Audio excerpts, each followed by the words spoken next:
and turn to the sudden and shocking death of rap star Juice WRLD. The 21-year-old, who is named Billboard's Best New Artist this year, suffered a medical emergency at Chicago's Midway Airport. Tribute streaming in this morning, and Eva Pilgrim is here with the latest. Good morning, Eva. Good morning, George. Juice WRLD seemed to be on top of the world. His music career exploding. The video for his hit Lucid Dreams with almost 400 million views on YouTube. This morning, so many questions as to how a seemingly healthy 21-year-old could die so unexpectedly. Juice WRLD, born Jared Higgins, was a rising star in the world of hip-hop. Known for his emotive lyrics and unique sound, he quickly captivated audiences worldwide. But behind the fame and success, Juice WRLD battled with personal demons, So, including addiction. That's obviously like an obstacle, but I'm getting there, so. You always had issues with drugs even before you started to get famous and rich? Yeah, for sure. I mean, it was something that I was into early, low-key, due to music. Because, like, I was a music head, so, like, in 6th grade, 7th grade, I'm hearing songs about sipping lean. Those are, like, the real influential years, I feel like, especially for, like, a boy. Like, finding out who your role models are, what you like, basketball, football. That's, like, when you start kind of choosing the dreams you want to chase, damn near. Right. So, like, 6th, 7th grade, I was hooping, I was playing baseball. I was good at both at the time. But I was also, like, freestyling, and I was really into music. Like, I used to damn near worship the shit. Like, I was into music so much. So my family putting me on to all this different music, Future, Gucci, all these niggas talking about drugs, bro. You can't help but ignore how fun or how interesting, at least, they're making Xans and Lean and all this shit sound. Yeah, bro. Like, when I heard Future, the first song I ever heard by Future was Ain't No Way Around It. The second song I've ever heard by Future is Dirty Sprite, like off the first Dirty Sprite mixtape. And that shit had me wanting to sip lean at like 11, 12 years old, bro. Chris Long, So, a videographer, you know, was I ain't indeed know if that present was what I with was Juice really finna WRLD, be doing, along with his girlfriend Ally Lottie and his manager G Money, during his final hours. In a Vlad TV interview, Chris shared details about Juice's mood on the plane before it landed and what happened in the airport moments before he died. According to Chris, Juice seemed in good spirits on the plane, but there was a noticeable change in his demeanor as they landed. He mentioned that Juice appeared anxious and seemed to be in distress. Upon landing at Chicago's Midway International Airport, Juice WRLD suffered a seizure, and despite efforts to revive him, he was later pronounced dead at a nearby hospital. Chris's account sheds light on the tragic events leading up to Juice WRLD's untimely passing, providing insight into his final moments. Started getting closer to Chicago, and we started getting service on our phones. Our security guard then texted the group chat and was basically like, cops are here and they have a dog, and then damn. I got up, handled what I had to handle, and then sat down and just was like mentally preparing myself. I didn't take the drugs. I mean, like, didn't you hold him for him, right? No, another kid actually held his duffel bag that had the drugs in it. I took the gun. Oh, okay, yeah. As it was before landing when we got service, I got that text. I just like sat there for a second, and I just stood up. I walked up to the back of the plane and got it. Went to like, it's in the private jets. You're like, you go through the bathroom. I shut the bathroom door, and then there's like another door, and you open it, and it's like the tail of the plane where all the luggage is. And I just put it in my bag, and that was it.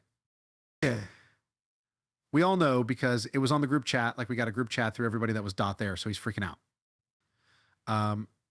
I sat down, we landed, like I was basically just mentally preparing myself. Like, I knew I had to go probably spend the night in jail or whatever. So I was just like, all right, this is cool. Dot, I got to go to jail in Chicago. It's going to be a first, you know, like I wasn't excited. So I was like stressed out. And then, you know, I checked, everybody was like, we got up, you know, I'm like, everything's going to be cool. We're going to be cool. We're going to be good. You know what I mean? So, I got off the plane first, I think, and then, like, you know, I just kind of like paced outside for a second. I could see the police inside there's like a private airport. It's like a hotel lobby, you know what I mean? And it was late at night, so there was no one there. I think there was like one or two people working .at the desk, you know what I mean? So I walked in, our security guard was just sitting down. There's like a couple cops there. They're like putting on their vest still. I walked like right by him, and I walked into the bathroom. And I was like, instantly thinking to myself, like, damn, if I took that car, like, came in here and thrown in the trash or something like that, like, and not be in my bag, but I was like, whatever it is, what it is, right? And then I went back and kind of sat there, and I just waited, and then they all start getting off the plane and coming in, and then, you know, they're taking the luggage off, and they have the dogs, and they're just like, everybody just sit down, and like, they have the dogs searching the luggage, and then everybody thinks, you know, there's just, I don't know, it was on TMZ or whatever. that like, oh, Juice knew the cops were coming, so tried to took a handful of pills, and like that's not what happened. I'm like, Juice did drugs, yes. You know what I mean? But he didn't try to hide them, or he literally, like, someone else held the duffel bag and had all the like there. There would be no possible way for anybody to eat that amount of pills and think it's going to be okay. And like, he wasn't Juice, didn't want to die. He wasn't going to kill himself. He knew he wasn't going to get in trouble. He had people around him that are going to take care of, you know what I mean? Like, so like, we're even sitting there in the lobby and his manager G Money walks up to him. They're both just like, we're all good. You're like, yeah, I really like high five each other. Like, don't worry, we're all good. Everything's going to be cool. And then it was like within a minute or two, he just started having a seizure right there in the lobby.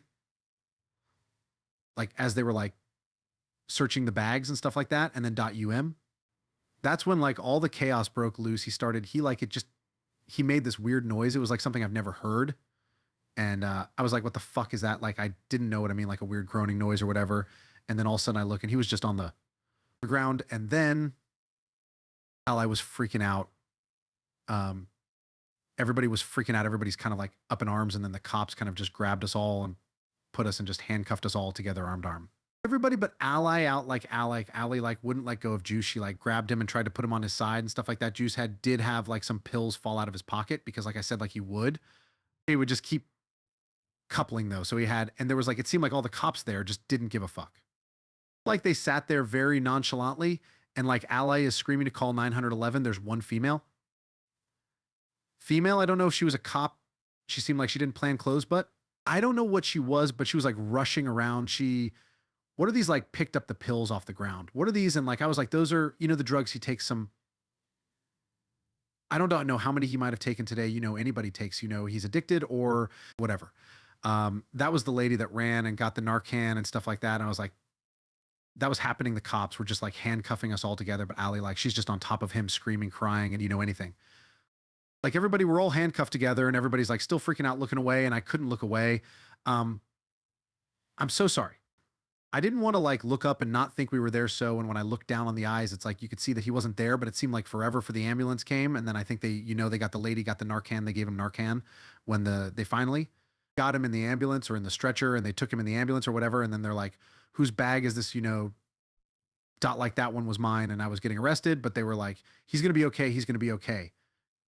I mean, I saw him and he didn't look okay, but while Juice WRLD may no longer be with us, his music and legacy will live on forever.